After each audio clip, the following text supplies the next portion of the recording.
Bismillahirrahmanirrahim. Assalamualaikum warahmatullahi wabarakatuh. Syukur Alhamdulillah kita bisa berjumpa lagi di channel ini. Sholawat dan salam selalu dan tetap tercurahkan kepada junjungan kita Nabi besar Muhammad Shallallahu Alaihi Wasallam. Allahumma sholli ala Sayyidina Muhammad.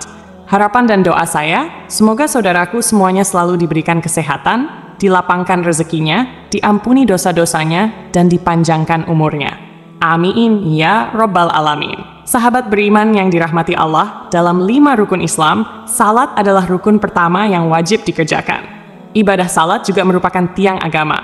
Salat adalah kewajiban bagi setiap umat Islam sebagai bukti kecintaan kita kepada Allah.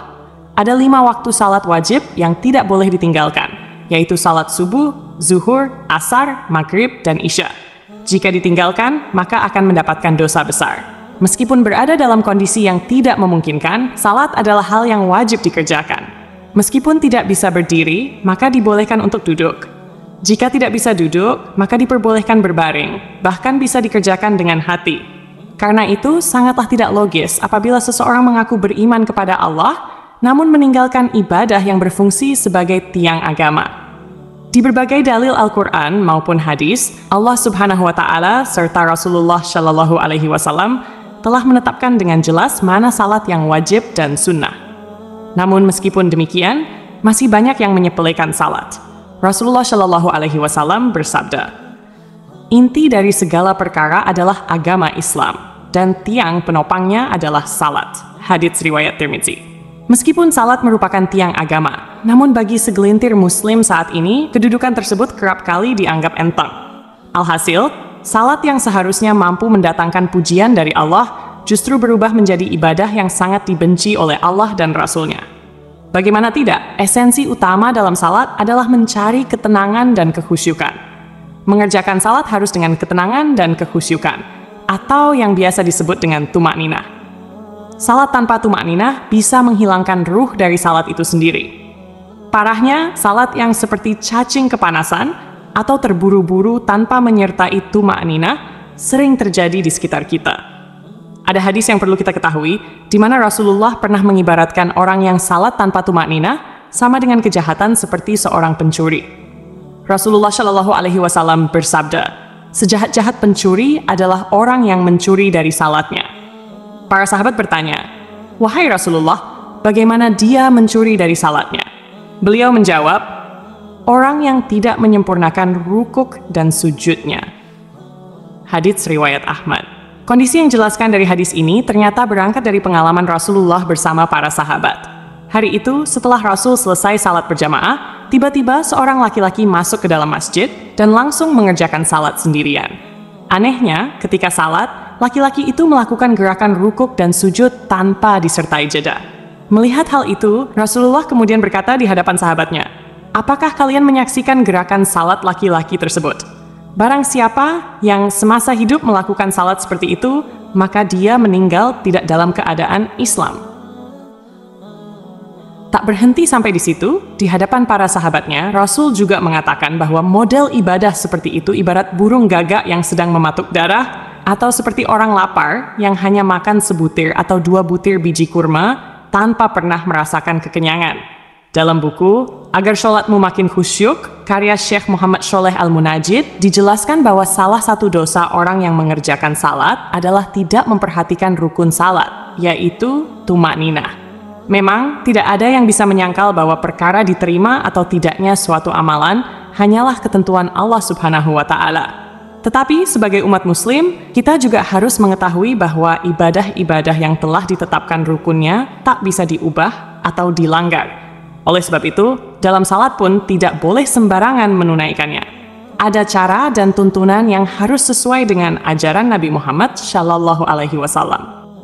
Dalam suatu hadis, Rasulullah Shallallahu Alaihi Wasallam bersabda, "Sesungguhnya, pertama kali yang dihisab atau diminta pertanggungjawaban dari segenap amalan seorang hamba di hari kiamat kelak adalah salatnya. Bila salatnya baik, maka beruntunglah dia. Namun, bila mana salatnya rusak, sungguh kerugian akan menimpanya." Rajin menjalankan salat tentu merupakan hal yang sangat baik dan mulia, namun tidak serta-merta menjamin seseorang menjadi hamba yang dekat dengan Allah Subhanahu wa Ta'ala. Lalu, Siapakah orang-orang yang rajin salat, namun justru jauh dari Allah? Dan seperti apa ciri-cirinya? 1. Orang yang lalai dalam salat. Sekalipun salat merupakan tiang agama, ternyata ada jenis salat yang sangat dibenci oleh Allah, yaitu salat yang dikerjakan dengan lalai. Pada hari kiamat nanti, ada banyak orang yang membawa salatnya kepada Allah, lalu salat mereka dilipat-lipat seperti pakaian yang kumal, kemudian dilemparkan ke wajah mereka. Allah tidak menerima salatnya. Bahkan ada yang celaka dengan salatnya, sebagaimana firman Allah dalam surah Al-Ma'un ayat 45. Maka celakalah bagi orang-orang yang salat, yaitu orang-orang yang melalaikan salatnya. Rasulullah Shallallahu Alaihi Wasallam juga pernah bersabda, akan datang pada umat Muhammad suatu zaman, banyak orang yang merasakan dirinya salat, padahal mereka sebenarnya tidak salat. Perintah salat adalah untuk mengingat Allah Subhanahu wa Ta'ala, sebagaimana disebutkan dalam surah An-Nisa ayat 43, sehingga kamu mengetahui apa yang kamu ucapkan. Yang dimaksud lalai adalah tidak mengetahui maksud apa yang dibaca dan dikerjakan dalam salat, atau tidak memperhatikan syarat, rukun, dan ketentuan-ketentuan lainnya. Akibatnya, yang diperoleh hanyalah kelelahan tanpa pahala. Rasulullah Shallallahu Alaihi Wasallam bersabda, berapa banyak orang yang salat, keuntungan yang diperoleh hanyalah payah dan letih. Salat seperti ini tidak akan menambah dekat kepada Allah, bahkan bisa menjauhkan. Rasulullah menegaskan, barang siapa yang salatnya tidak dapat mencegah perbuatan keji dan mungkar, maka tiada bertambah baginya kecuali semakin jauh dari Allah. Orang yang suka menggunjing orang lain. Allah Subhanahu wa Ta'ala berfirman dalam surah Al-Mudaththir ayat 42-48. Apakah yang memasukkan kalian ke dalam neraka sakar? Mereka menjawab, kami dahulu tidak termasuk orang-orang yang mengerjakan salat, dan kami tidak pula memberi makan orang miskin. Kami juga suka membicarakan hal yang batil bersama orang-orang yang membicarakannya, dan kami mendustakan hari pembalasan hingga datang kepada kami kematian. Dalam ayat ini, salah satu penyebab seseorang masuk neraka adalah suka membicarakan kejelekan orang lain. Orang yang salat, namun suka membicarakan aib orang lain, akan ditempatkan di neraka sakar. Allah melarang perbuatan ini, sebagaimana firman-Nya dalam surah Al-Hujurat ayat 12. Wahai orang-orang yang beriman, jauhilah banyak dari prasangka, karena sebagian prasangka itu dosa. Janganlah mencari-cari kesalahan orang lain, dan janganlah menggunjing satu sama lain. Adakah seseorang di antara kalian yang suka memakan daging saudaranya yang sudah mati? Maka tentulah kalian merasa jijik kepadanya.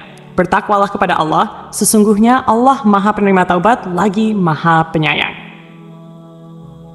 3. Orang yang acuh pada sesama. Allah Subhanahu wa Ta'ala berfirman, sesungguhnya aku hanya akan menerima salat orang-orang yang merendahkan dirinya karena kebesaranku, menahan dirinya dari hawa nafsu karena aku, dan mengisi sebagian waktu mereka untuk mengingatku. Orang yang acuh pada sesama, tidak peduli terhadap kebutuhan orang lain, atau hanya fokus pada dirinya sendiri, menunjukkan bahwa esensi salat belum diterapkan dalam kehidupannya. Salat seharusnya mendidik manusia untuk lebih peduli, merendah hati, dan berbuat kebaikan kepada sesama. Siangnya untuk berzikir kepadaku, melazimkan hatinya untuk takut kepadaku, tidak sombong terhadap makhlukku, memberikan makan kepada orang yang lapar, memberikan pakaian kepada orang yang telanjang, menyayangi orang yang terkena musibah, serta memberikan perlindungan kepada orang yang terasing. Kelak, cahaya orang itu akan bersinar seperti cahaya matahari. Aku akan berikan cahaya ketika dia dalam kegelapan, aku akan berikan ilmu ketika dia tidak tahu. Aku akan lindungi dia dengan kebesaranku, dan aku akan suruh malaikat menjaga dirinya. Jika dia berdoa kepadaku, aku akan segera menjawabnya. Dan jika dia meminta kepadaku, aku akan segera memenuhi permintaannya. Perumpamaannya di hadapanku adalah seperti perumpamaan surga Firdaus.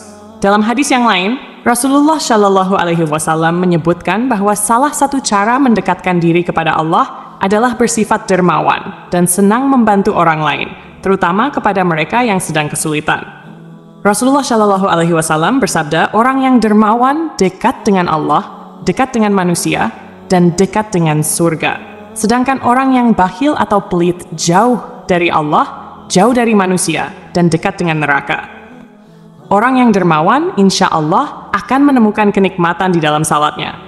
Ia akan memperoleh kenikmatan tersebut karena dijaga oleh para malaikat, diberi cahaya dalam kegelapan, dan diberi ilmu secara langsung oleh Allah yang masuk ke dalam hati sanubarinya. Orang yang ria. Sebab pertama yang mampu menjerumuskan seorang ahli ibadah sehingga mendapatkan azab, bahkan menjadi penghuni neraka, adalah sifat ria. Hal ini terjadi apabila semua amal saleh yang dilakukan di dunia bukan untuk mencari ridha Allah, melainkan untuk pamer dan mengharap pujian dari manusia. Allah Subhanahu wa Ta'ala berfirman, "Sesungguhnya orang-orang munafik itu menipu Allah, dan Allah akan membalas tipuan mereka. Apabila mereka berdiri untuk salat, mereka berdiri dengan malas. Mereka bermaksud ria dengan salat di hadapan manusia, dan tidaklah mereka menyebut Allah kecuali sedikit sekali." An-Nisa. Oleh karena itu, sebaik-baiknya amalan adalah amalan yang dilakukan dengan ikhlas, murni lillahi ta'ala, hanya demi Allah. Cukuplah kita berharap kepada ridha dan balasan darinya, karena Allah Subhanahu wa Ta'ala adalah seadil-adilnya pemberi balasan. Menjaga hati dan niat merupakan hal yang harus kita perhatikan agar semua amalan tidak berujung sia-sia atau menjadi ria kepada sesama. Orang yang suka berdusta adalah salah satu dosa besar yang diancam dengan siksa pedih di akhirat kelak. Di zaman sekarang, kebohongan tampaknya sudah menjadi kebiasaan di masyarakat. Padahal, sekecil apapun kebohongan tetap dianggap dosa besar. Meskipun seseorang rajin salat dan beribadah, jika lisannya suka berbohong, maka salat dan ibadahnya akan sia-sia. Kebohongan akan menghapus amal-amalnya. Jika ia mati tanpa bertaubat, maka ia akan dimasukkan ke dalam neraka. Allah Subhanahu wa Ta'ala berfirman, "Sesungguhnya yang mengada-adakan kebohongan hanyalah orang-orang yang tidak beriman kepada ayat-ayat Allah, dan mereka itulah orang-orang pendusta." Berenah Aisuta, berbohong adalah salah satu ciri dari golongan orang-orang munafik. Oleh karena itu, kita sebagai umat Islam wajib menjauhi tindakan dusta, karena hal itu dapat menyengsarakan kita di dunia maupun di akhirat. Semoga kita termasuk golongan orang-orang yang rajin salat dan dekat dengan Allah Subhanahu wa Ta'ala, sehingga kita mendapatkan ridhanya dan menetap di surganya kelak. Amin ya Rabbal Alamin. Demikian yang bisa saya bagikan, semoga bermanfaat untuk kita semua. Wassalamualaikum warahmatullahi wabarakatuh.